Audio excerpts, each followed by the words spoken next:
One, two, three, four, yo, ada yang baru lagi nih, ya kan? Oke, di awasin kali ini kita diperlihatkan kelanjutan yang menarik dari chapter kemarin, di mana Sun Wukong yang baru saja menghajar Raja Tengkorak Putih harus tertahan pergerakannya oleh Payamete Kimochi, yaitu pemimpin dari siluman yang ada di hutan ini.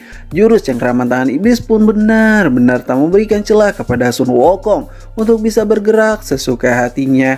Cengkraman gila itu pun terpaksa Payamete Kimochi lakukan untuk menahan monyet yang mengamuk di wilayahnya, sekaligus membuktikan jika Payamete Kimochi ini memiliki kekuatan yang mampu menahan siapa saja.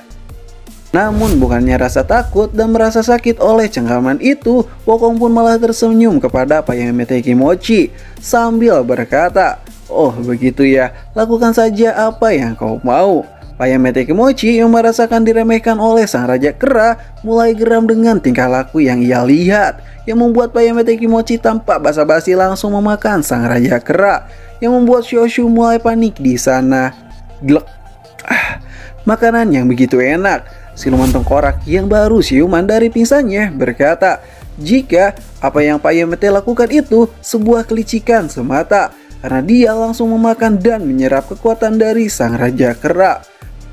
Payamete Kimochi yang mendengarkan bacotan dari tengkorak berjalan itu hanya senyum-senyum saja saat melihat wajah dari sang Raja Tengkorak remuk di hadapannya. Di tengah perbincangan mereka, tiba-tiba seseorang berkata, "Oi, di sini gelap sekali. Hei Payamete Kimochi, bolehkah aku menghantam tubuhmu itu?" ucap Wukong yang langsung memukul perut Payamete Kimochi. Namun sepertinya pukulan Wukong itu masih tak terasa apa-apa. Bahkan Payamete Kimochi pun malah senyum-senyum saja. Ia mengatakan jika kulit bagian dalamnya itu tidak akan mudah diterobos oleh sang Raja Kera, karena kulit Payamete itu bukanlah kulit biasa, melainkan kulit iblis yang paling kuat di dunia. Dan tiba-tiba sesuatu yang tak terduga pun terjadi di sana. Perut Payamete Kimochi pun kesakitan begitu saja. Sebuah pukulan gila dari dalam perut membuat Payamete Kimochi panik dibuatnya dan tak mempercayai itu semua. Lalu seseorang berkata, "Hahaha, maaf Payamete Kimochi. Yang pertama itu hanyalah candaan saja." Pukulan demi pukulan pun mendarat indah di dalam tubuh Payamete Kimochi yang membuat ia tak tahan akan hal itu. Wukong yang makin barbar mulai melakukan sesuatu yang gila, di mana ia membuka mulut Payamete Kimochi dari dalam. Dan bam, berubahlah menjadi monster raksasa, yang otomatis mulut Payamete Kimochi pun robek luar biasa. Serta tak cukup sampai di situ sepertinya. Wukong yang berhasil keluar tak ingin menyia-nyiakan kesempatan emas itu. Ia pun langsung membanting tubuh Payamete Kimochi dengan sangat kerasnya hingga nyusruk begitu saja. Siluman tengkorak yang melihat kejadian gila itu berkata, "Apakah kau baik-baik saja, Payamete Kimochi?" Sial, aku terlalu ceroboh akan hal ini. Tak lama berselang dari baku hantam mereka, siluman rubah pun meloncat di hadapan muka Wukong. Ia berkata, "Sekarang giliranku, majulah dan hadapiku dengan sepenuh hatimu." "Hoi, kau itu siapa?" "Haha, sialan, aku adalah siluman ekor 9, siluman yang paling menakutkan di jalur iblis ini. Lihatlah ini baik-baik, sang Raja Kera, jurus ekor Kyuubi sang legenda." Wow, ekor yang begitu indah, namun ini tak seperti ekor pada umumnya. Kau benar sekali sang Raja Kera, rasakan ini, Final Flash. Boom. Sebuah tembakan laser pun menembak tepat ke arah muka Wukong, yang berhasil membuat Wukong terdorong begitu saja dan menabrak beberapa pohon yang ada di belakangnya itu. Wukong pun berusaha menahan itu semua. Berbeda halnya dengan siluman rubah itu, ia sungguh sangat bersemangat dan menikmati baku hantam yang tak waras ini. Rasakan itu, sang Raja Kera, menyerahlah, berlututlah dan memohonlah kepadaku, ucap siluman rubah yang percaya diri itu. "Apa kau bilang? Haha, hey, easy ini mah bos. Rasakan ini jurus laser sang Raja Kera, Final Flash yang sesungguhnya." Dan bam, ucap Wukong yang menembakkan sebuah laser besar di tangannya itu. Adu tembakan laser yang sengit pun terjadi di antara mereka sampai pada akhirnya Wukong pun berteriak sekencang-kencangnya, "Rasakan ini bodoh!" Jam. Wokong pun berhasil mengalahkan ke-9 laser siluman QB itu, yang membuat ia melayang di udara. Sang siluman QB yang baru saja merasakan kemenangan akan di tangannya harus menerima kenyataan pahit ini. Wokong yang tak puas akan hal itu langsung membanting siluman QB dengan begitu kerasnya. Namun tiba-tiba, damn, sebuah serudukan liar pun menerpa Wokong yang berhasil membuat Wokong terdorong di sana dan terpental begitu saja. Serudukan gila itu pun diiringi api yang menggebu-gebu menyertai tubuhnya itu. Dan orang itu adalah sang Patu Hanyu, yaitu siluman banteng yang mampu membuat Wokong kembali ke wujud manusianya itu. Wokong berkata, sial, orang ini begitu keras dan kuat sekali.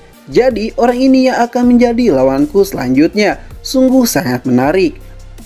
Wokong pun mulai menganalisis keadaan di mana ada sesuatu yang aneh dari siluman banteng itu, yaitu tak terdeteksi sebuah aura gelap yang ada di tubuhnya.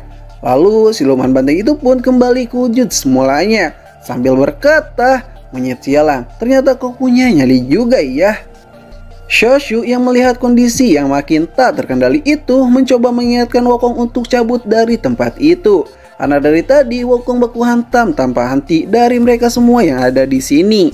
Akan tetapi Wokong tak peduli akan hal itu, sebab sang raja kera ini sudah menikmati pertarungan baku hantam yang makin memanas di hadapannya. Dan sebuah tendangan kaki membara pun tertahan olehnya. Kayu-kayu di sekitarnya pun rata begitu saja, yang itu menandakan tendangan api sang kerbau ini bukanlah tendangan kaki biasa. Lalu serangan berikutnya dari sang kerbau pun menyerang Sun Wokong, namun Wokong pun masih bisa menahannya. Sampai pada yang ketiga kalinya, Wokong pun akhirnya terkena tendangan dari sang kerbau itu dan terpental begitu saja. Sang kerbau yang melihat kemampuan Wokong cukup mengerikan, mulai menggunakan jurus andalannya yaitu bernama kobaran api jiwa mengamuk. Sebuah jurus yang sepertinya akan mengakhiri baku hantam mereka. Wokong yang melihat itu semua makin tertarik kepada kemampuan Patua Kerbau itu. Hahaha, aku sangat menyukai baku hantam ini, ucap Wokong yang berlari menuju kepada sang banteng itu. Ayo sang Raja Kera, kita buktikan siapa yang paling kuat di antara kita. Dan bam, sebuah ledakan pun terjadi di sana. Sementara di sisi lain, Shoshu yang mengamati baku hantam Wokong harus kedatangan bayi iblis milik Payamete Kimochi yang kelaparan, yang mencoba memakan Shoshu untuk perutnya. Akan tetapi Payamete Kimochi pun berkata, hentikan itu semua, kau tak boleh memakan anak kecil itu. Jika kau memakannya, aku yakin sesuatu yang mengerikan akan terjadi kepada kita semua. Sambil menjahit luka yang sudah mereka terima. Lalu Payamete Kimochi pun mengeluarkan sesuatu yang hitam dari mulutnya itu dan dilemparkan begitu saja. Sementara itu panel pun kembali ke pertarungan Wokong versus Patu Hanyu, yang dimana pertarungan mereka makin sengit saja. Pukulan, tendangan, saling baku hantam di antara mereka, yang membuat Patu Hanyu pun kaget dengan Wokong ini. Sampai pada akhirnya Wokong pun mendapatkan momen yang begitu tepat, di mana Wokong berhasil mendaratkan sebuah pukulan tepat di burung Patu Hanyu berada, yang membuat ia ngilu seketika dan terpental begitu saja. Hahaha, rasakan itu Patua sialan. Namun setelah baku hantam mereka selesai, beberapa siluman cacing pun keluar di hadapan Wokong itu dan mencoba menarik Wokong ke dalam tanah. Lalu kira-kira akan seperti apa Wokong ini jika terus melawan monster yang ada di jalur iblis? Akankah Wokong jadi perkedel? Dan chapter kali ini pun berakhir di sini. Terima kasih sudah nonton channel ini. Like aja jika kalian suka, dislike aja jika kalian tidak suka. Kami ceritain pamit dan sampai jumpa di next video. Bye bye.